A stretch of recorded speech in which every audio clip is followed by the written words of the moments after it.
Hey, left, right, out again. While I'm watching this Putin thing, let's talk about something that's more pertinent to what's going on around us here in the States, North America, and that's in Canada. Well, granted, right now we're talking about this. The markets are closed. It's President's Day. But if we've talked about the Freedom Convoy last week, and I've been looking into it a lot and listening to and watching a lot of live stream, and it was probably the most peaceful protest that I've seen in a number of years. All the ones that we're used to recently have been, more like BLM style, Antifa, where they're burning down businesses or setting fires and doing all kinds of mostly peaceful protests, right? Well, this one was actually peaceful. I would say it's even probably more peaceful.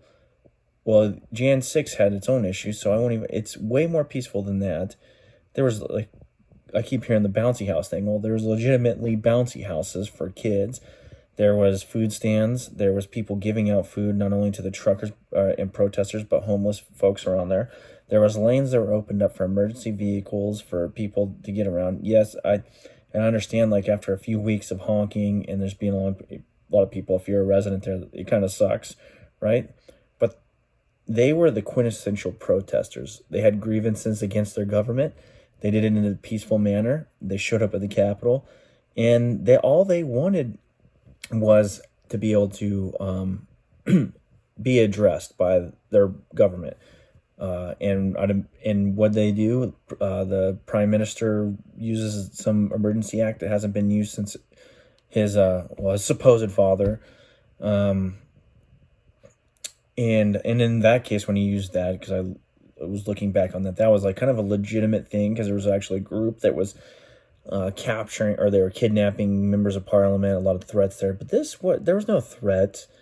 The only thing they wanted to do was talk. They wanted the mandates and whatnot to be off the table. They just wanted an audience with their own government, with their own prime minister. And what do they get? They get nothing. They get a boot. Because here's what happened here. You can blame Trudeau, and I will blame him because he's the top. He's a leader, right? And invoking such powers as like a crossing of a Rubicon, in a sense, it is a precipice. It is something you can't take back. It's letting Pandora's box. And today, when he was talking about they were asking him, when does this end? It will not last another day. It reminded me of Emperor Palpatine in Star Wars. I love democracy, and I swear once this is done, I will lay down my powers. And then we all know how that ends. But we're dancing on the knife edge of him, just finding ways to keep this Emergency Powers Act going. But anyway, I was trying to get to another point.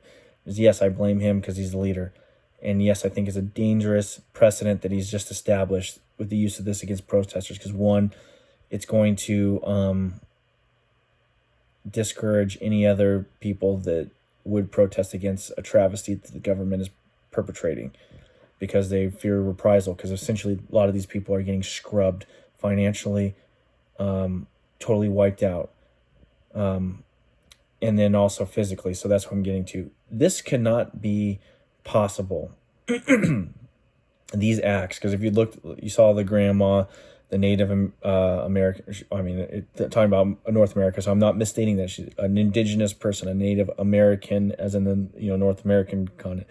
Elderly woman on her mobility device getting trampled. There's other people got trampled. There was a news reporter that got a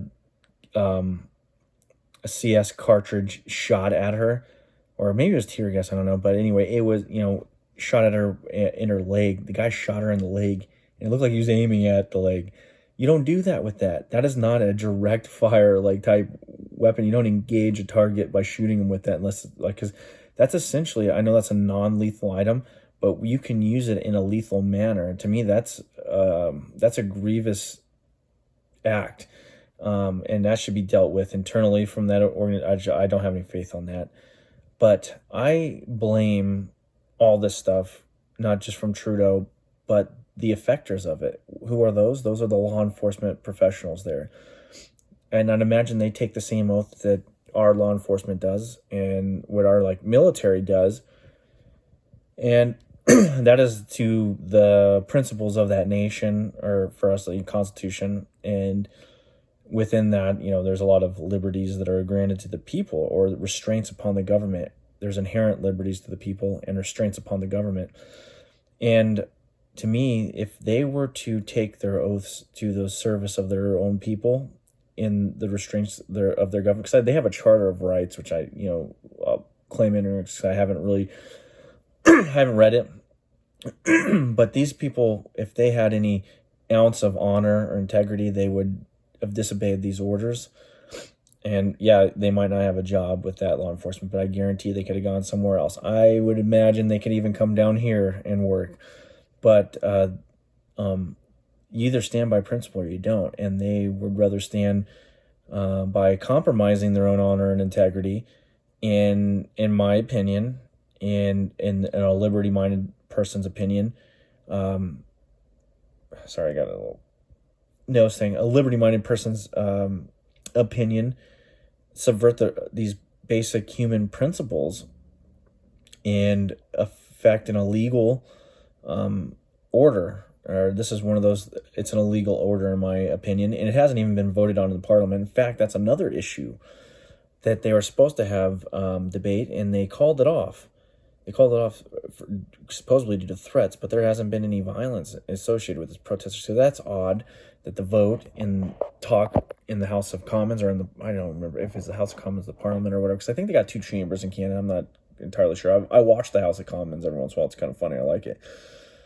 But anyway, they didn't get to vote on it. They didn't get to discuss it. It was closed down. But like I said, I get back to that. I blame them if there's an ounce of integrity. I know the Ottawa Police chief resigned, and they put in this other stooge who has been known to be a little more heavy-handed in other instances, and this guy has no qualms about it. But here's the issue with them.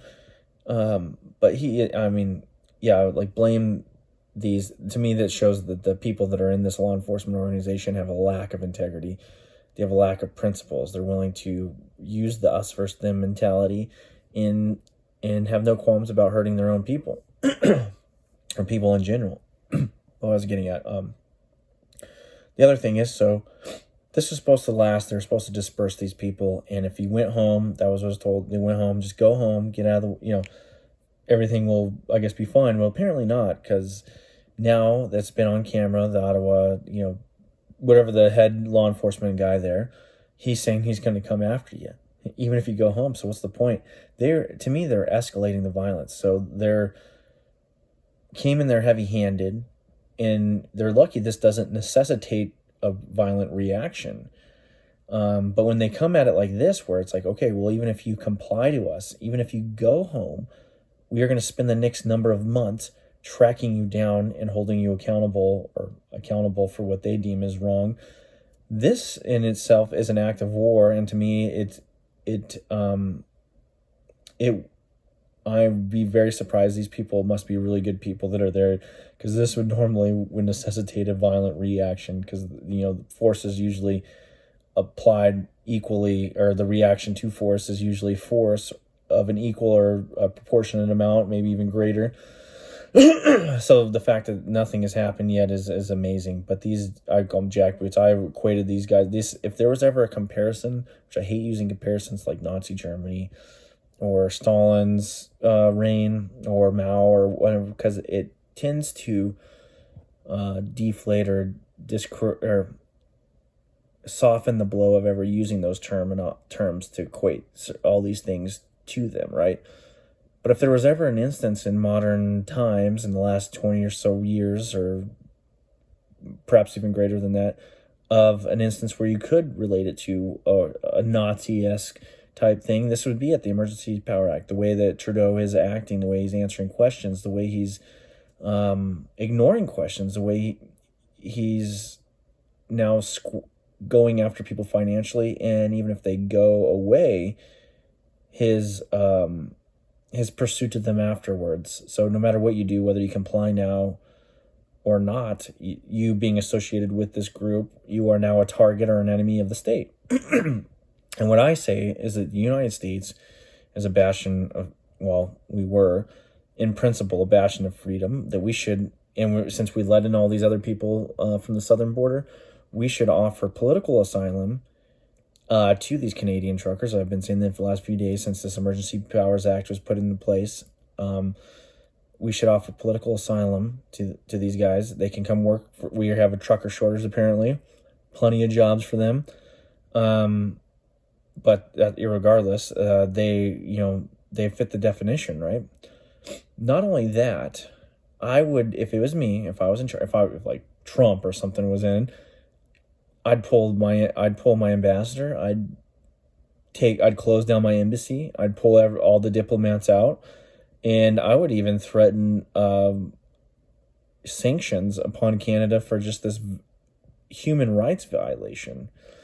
Because in our principled society over here, supposedly, this is the principle we live by, is that you have a right to demand or air grievances of the government, or if you believe you're wrong, or in a form of peaceful protesting. And I don't understand they've framed this as though they're not, but there is no instance. In fact, I've heard that crime rates have gone down there. But anyway, actionable moment for the U.S.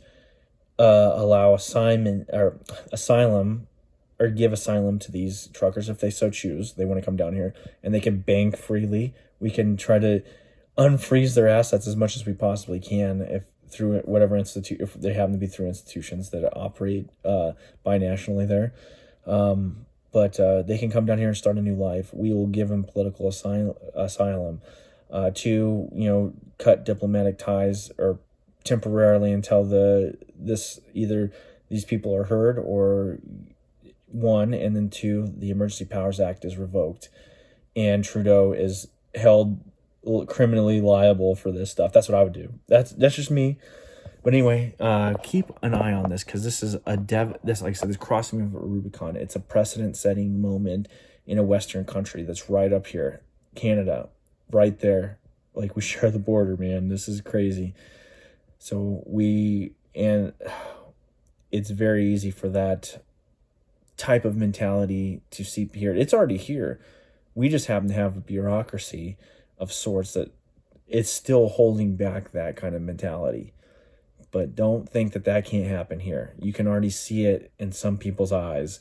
They want something like this. That's why they're not speaking out against Trudeau, because secretly it is their wet dream to have the ability to squelch your enemies with no conversation, and be able to frame them as the worst people on the planet, to wipe them financially out so that there's no way to make a living. Anyway, peace.